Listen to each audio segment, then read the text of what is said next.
Well, friends, a bit about our speakers today. John Thrasher was born in Columbia, South Carolina, and raised in Jacksonville. After graduating from Florida State University, what happened this weekend? Of all people, Georgia Tech. Well, he graduated in 1965 and then served in the U.S. Army, earning an Army Commendation Medal and 2 Bronze Stars for his service in Vietnam. Following his military service, John went back to FSU to earn his Juris Doctorate and began his law career in private practice, and then serving for 20 years as general counsel with the Florida Medical Association.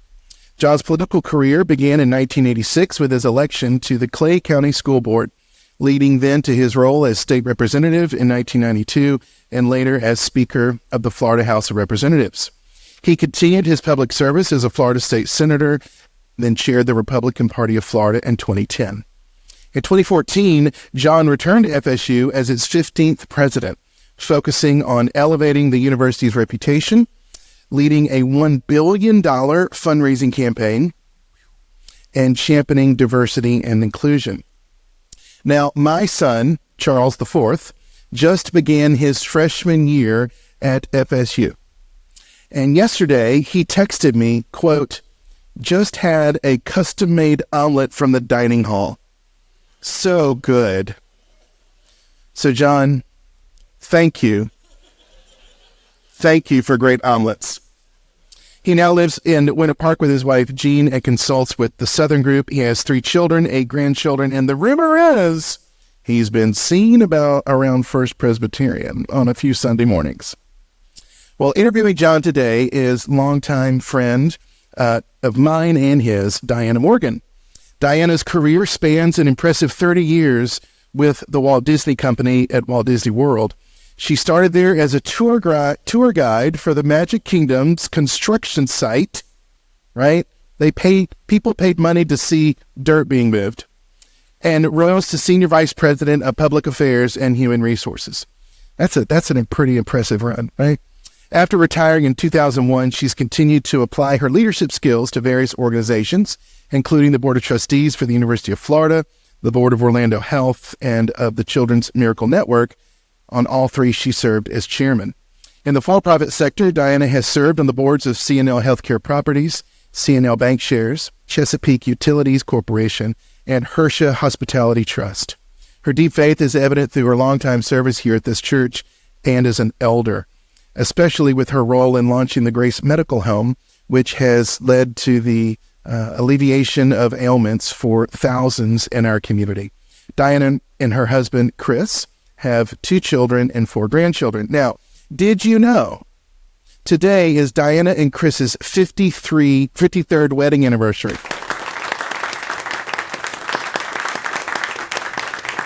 So, Chris, tonight for dinner, if you need to know where to get a good omelet, I'm your man. Thank you, Case. Thank you. It is such an honor to be here with all of you and with my friend John Thrasher. I can't tell you how nice it is to see a little more of you in Orlando as you're spending more time here. I know that brings great joy to this table right over here. And I've just been one of those people who admired you from afar. I had the opportunity to work closely with the legislature in your days there in your leadership role, and I just always looked up to you, and even though I was a Gator, I cheered you on as you went on to your role at FSU. So this is a particular honor for me today. So we have about 5 or 6 questions that we've talked about and thought about, and so I thought we would just do this in an interview format. And then you'll have plenty of time at your tables for some smaller group discussion. Sound good? Great. Great. Could I just say a couple of things? Sure. It's my family. And I, first of all, want to thank Case for the opportunity to do this and the pastors. Jean and I have loved coming here to First Pres and hearing all the great ministers here who really do speak the gospel and tell the truth. And that's, I think, part of what we're talking about. But I'm proud to, I'm not trying to one-up you, Diana, but I'm proud to have my wife, Jean, here. And in December, we're going to celebrate our 60th anniversary. Yeah. I know I don't look that old, but I am. Two of our daughters are here. Our two daughters are here who both live here. And Jennifer, my daughter there, thank you for being here. And Julie, thank you for being here.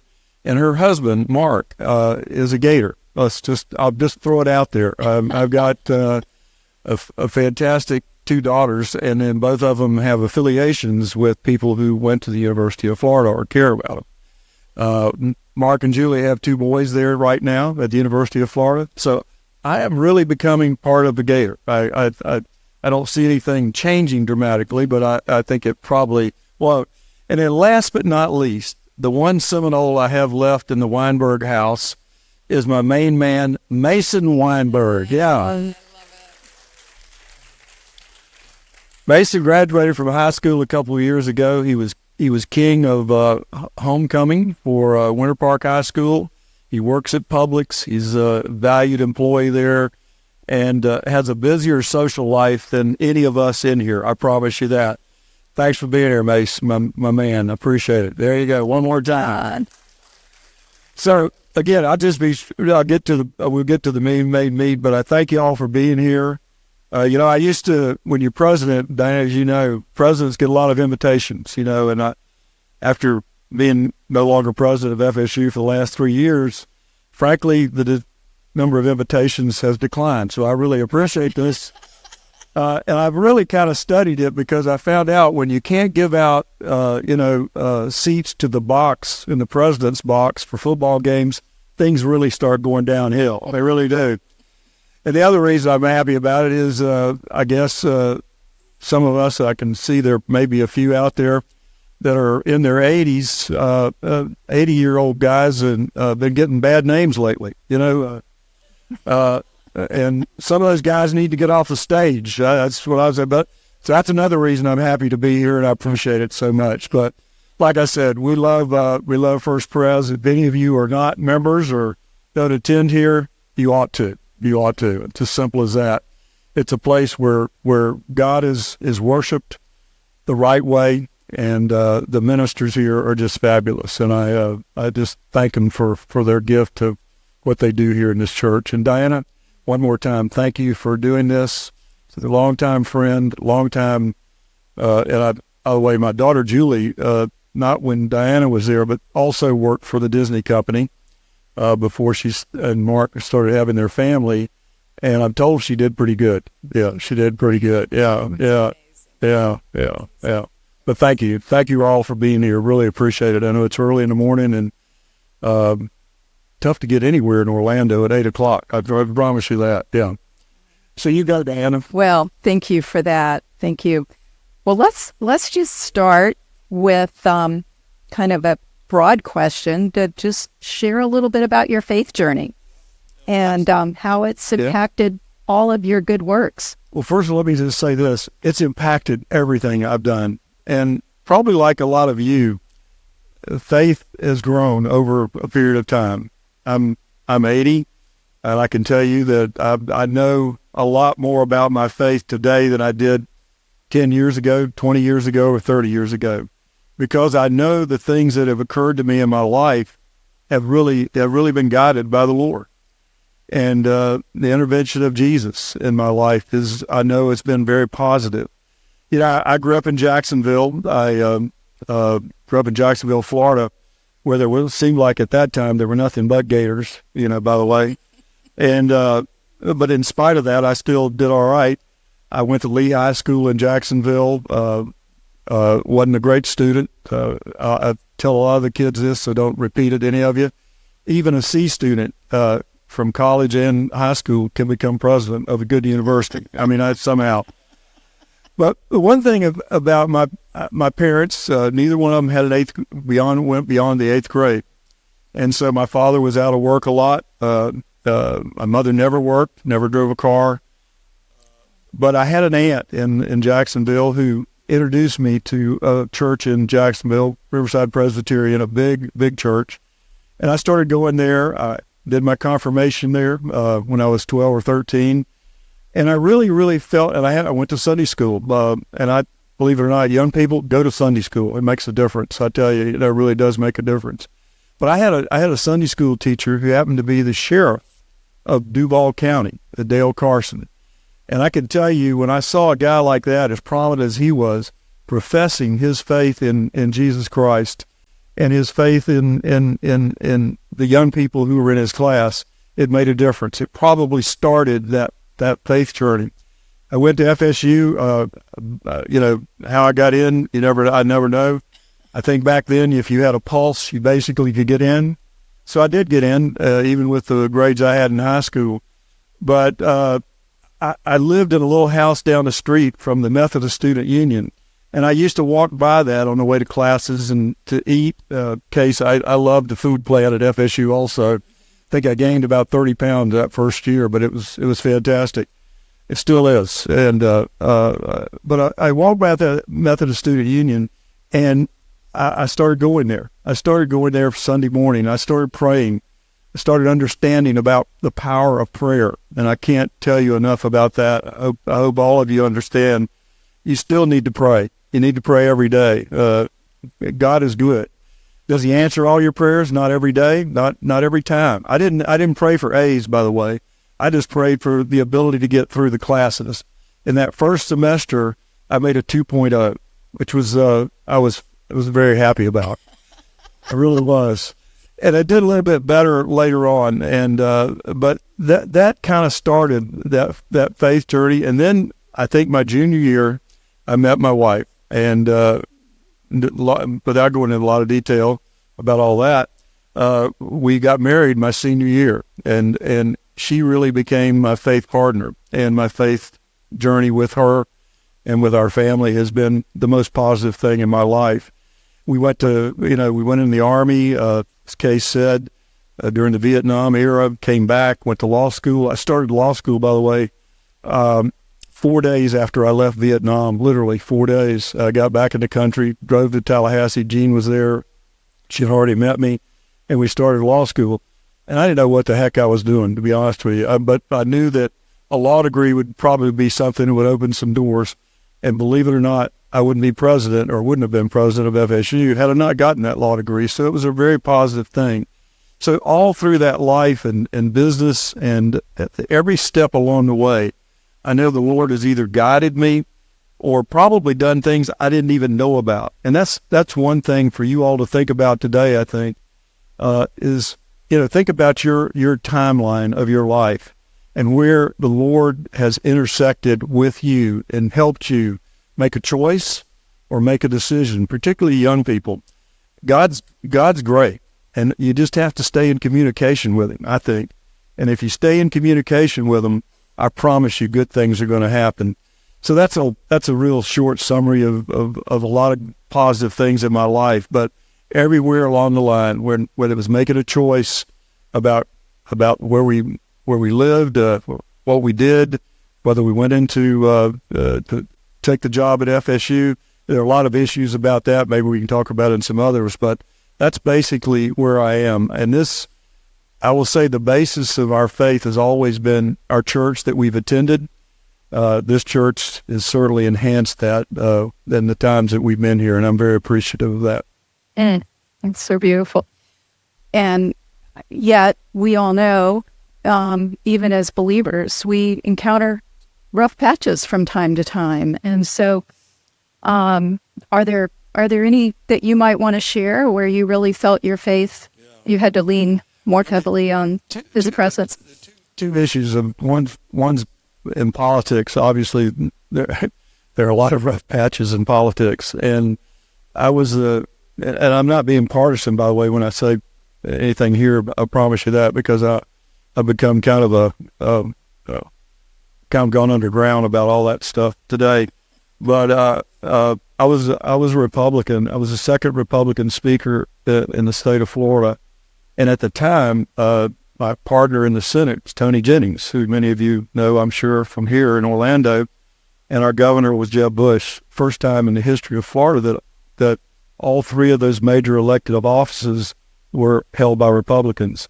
And so Republicans came with a real feeling of drink it out of a fire hose. And so there were a lot of things that were put out there that were good, I think, some not so good.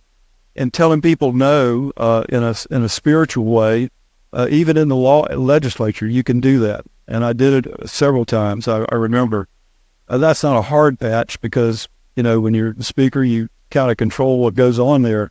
But telling people no in a gracious, respectful way was always sometimes tough, but sometimes necessary. So that was that. And then I just switched real quickly to FSU. I appreciate the doctor designation, but I've never called myself a doctor. Juris Doctorates, lawyers, country lawyers like me, most of them. But when I applied to be president of Florida State University, I was not the most popular choice among the faculty. That's an understatement. I mean, that's there were lots of loud people out there shouting, carrying placards when we did the interviews and all of that. And I'll be honest with you, but for my faith and for a couple of people who, including my wife Jean, obviously, and some others who kept me in the in the arena. And it took, by the way, from like March when I applied of 2014 to September of 2014, March to September before I was selected. It took a lot of effort and a lot of people, praying for me, and I knew they were. Just to give you an example, and this is kind of funny, I had a guy that was part of our athletic team coach. His name was Monk Bonasort, and he called me one day and he says, in the summer, we had to kind of stop the process. He said, I just want you to know a lot of people in the university want you to continue on this, because I was really, really not, there was a lot of people out there who was concerned. And I said, okay, I'll think about that, and appreciated it. So that was a monk calling me, a monk.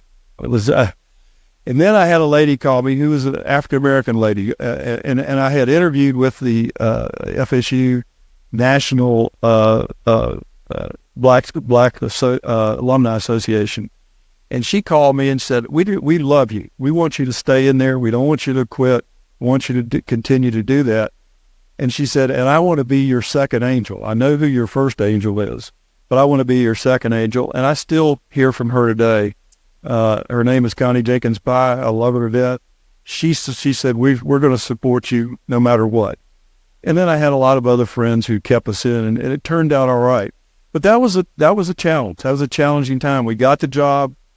First year, I devoted myself to fundraising, as Diana said. I devoted myself to the students and to the faculty, and it turned out all right. I had a lot of people who were against me, who came back during the course of those years I was there, the 7 years we were there, and so they apologized for the way they acted and what they did. So stick to your guns, I guess, but believe that there's somebody behind you, and there are other people behind you who also are believers who care. And that's kind of what happened. And then there were a lot of other things we had while I was there. I mean, Diana's been involved in university. You don't have I had a little room next to my office, and I never will forget the first time that I found out Jimbo Fisher was leaving, our head football coach. I went in that little room and looked for a book. How do you hire a new football coach? Well, we hadn't hired one in 40 years. So I did hire one. It didn't work out. And I hired another one. His name is Mike Norvell, and I think it's worked out all right. But every single day in a university, and I'm sure it's true of this church also, you go in, you have a calendar, you have things you're going to do, and then all of a sudden something happens. We had 3 hurricanes while I was president.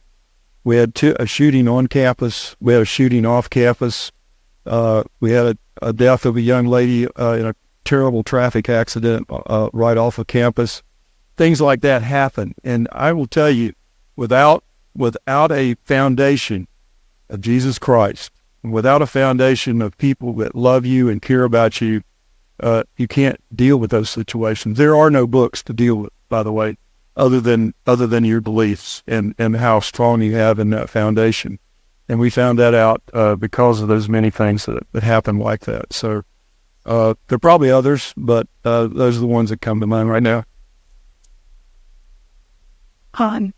John, we have a room full of leaders here today, and probably if we went around, every single person, particularly those who are still active in their careers, would say this question of balance is my biggest challenge, and just how do I balance all my priorities? And so no doubt in the roles that you had, balancing your personal life, your career, and all those things that were pulling at you, might share a little bit of what you learned along that way. Well, I've learned a lot from a lot of people when I was growing up, and and there are a lot of young people in here, a lot of middle-aged folks, and some who are more seasoned citizens. But you learn this, I think, over a period of time. Is that set your priorities. What ought they be? Well, I'm proud to say both of my son-in-laws have done this in their families, and they've set their priorities in spite of their careers, and they're doing extraordinarily well. They set their priorities to taking care of their families. And Mark and Julie are here, and they're an example of that. Mason's an example of the goodness of what they've done. Jennifer and her husband Don have done the same thing. My son John, he has got a young boy, our youngest grandchild, who's doing wakeboarding. Probably don't know what wakeboarding is, but it's a sport where you have to go around the country, basically. John has been very helpful in getting Jacob to those events. But family, don't ever forget your first priority, and it ought to be your family. It ought to be your family. Sometimes it's hard. As you go up in the opportunities that are presented to you by the Lord. I think you got to make some decisions. Sometimes they're tough. Sometimes it's maybe relocation. Sometimes it's changing jobs. Whatever it is, those priorities about your family ought to come first, and then your faith. Faith may be before your family in some ways. Sometimes faith helps you with your family. But those are the things that I think are important. And sometimes, you see young people who, I saw this in the legislature. I was pretty old when I first got elected to the legislature compared to what today. I think I was 47 when I got elected the first time.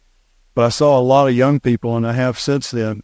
And when you go to some place like that and you're successful, people start, we use this term in the legislature from the standpoint of lobbyists, they start blowing smoke at you. You kind of begin to think, well, man, I'm pretty much the greatest thing since sliced bread. And the truth of the matter is you're not. You're not.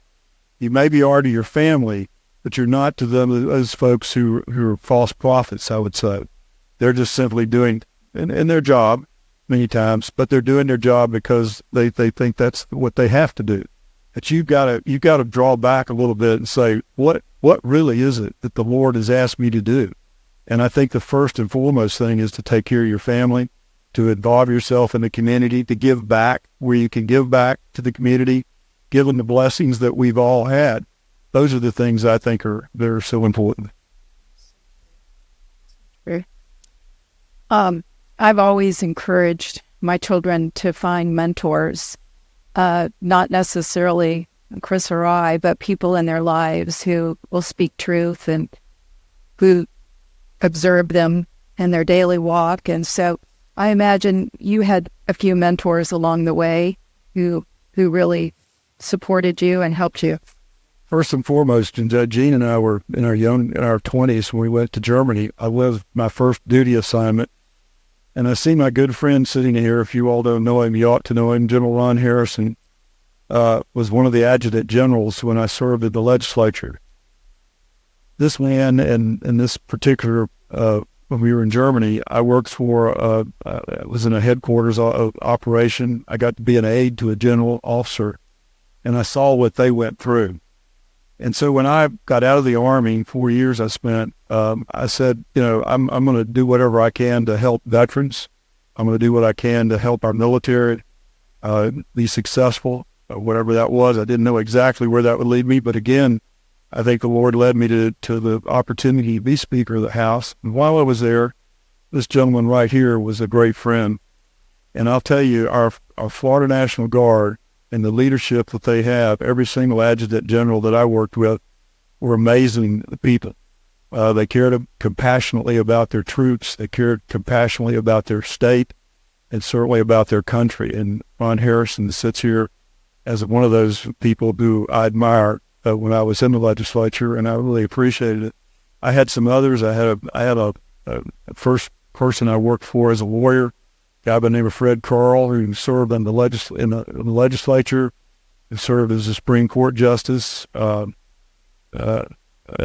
I know was a big impact on me and my work as a lawyer, as well as other things that I did. When I was in law school, I was in the Senate. I worked I had an internship in the legislature. It kind of got me interested in it. Now I'll never be able to do it because there are a lot of circumstances, but eventually I did get to be in the Senate. And I always thought about him because of the way he conducted himself. He was a Democrat, by the way, and nothing wrong with that. I was Republican, but I learned a lot from him. I learned a lot about how to deal with people on both sides of the aisle, and that I think is important also. And I know we're going to talk a little bit about some other things about politics, maybe, or where we are today, but those are just two that jump out. And then my best friend, invest advisor, Eddie's sitting right over there every single day. I still take the trash out. I still do things that she tells me to do. And not only is she my best and most confident friend, advisor, whatever, she probably has had the most impact on my life as anybody. My sense is that this integration of faith and work and how you combine your lives has really given you, it's particularly at this stage of life, just a sense of peace and satisfaction on how the Lord has blessed you and how you want to serve and whatever days you have left. And so just speak to that sense of peace that I detect with you as you think back about your career. Well, it's there. It's there. Particularly now, I think Gene and I are enjoying our life more than we ever have, to be around our daughters and our son and his family, to be around people we love and care about. That ultimately, that's, I know the older people in here, I think, would affirm this. That's what we want in life, isn't it? We want peace. We want a sense of security that we've lived a good life, that we've made some differences where we can, and that we can continue to do that. I think we live in a. I've heard Case say this. I've heard David say this from the pulpit. We live in a tough world today. We live in a broken culture in some ways, and so where do you find that peace? You certainly don't find it in a lot of the things in our culture today. You find it in the belief in Jesus Christ and the peace you get from that. And that, I think, that's one of the advantages for young people here of getting a little bit older. I think you'll find that as you get older, that really is what makes a difference ultimately. I know as those in this room who lead teams or lead businesses, and think about how you can best integrate faith in this secular world, in the workplace particularly. Any tips on how you do that and do it in a way that respects everyone but also makes clear who you are? Don't hide it. Don't hide your faith in the workplace or wherever you are. I just think people want a thirst for wanting to know about people who care about the Lord. And, you may have a different group of people who have different faiths, for sure. But listen to them. I mean, that's a big part of everything we do, I think, in life, is making sure that, that we try to listen to other sides. Civility is really, particularly in the political square and arena, civility is about loss. But we can't afford to let it be lost in our lives. We have to make a difference, and we can make a difference. Every single one of us, I think, can make sure that people understand that we are faithful people, that it does matter in our life. It does matter in the circumstances we live in. And by letting people know that, don't be afraid of it. There's nothing wrong with it. Nothing wrong with it. And I think by doing that, you build up a relationship with someone that perhaps you would never make that relationship with. But you can't hide your faith, I think, wherever you go. Faith is not just for your personal life. It's for everything we touch. And we ought to be proud of it, and we ought to convey it to other folks. All right, one final question, probably the most challenging. I think you have so effectively led people with disparate views, people from both sides of the aisle, in all of your roles. Any advice for how we as Christians, as believers, navigate these difficult times?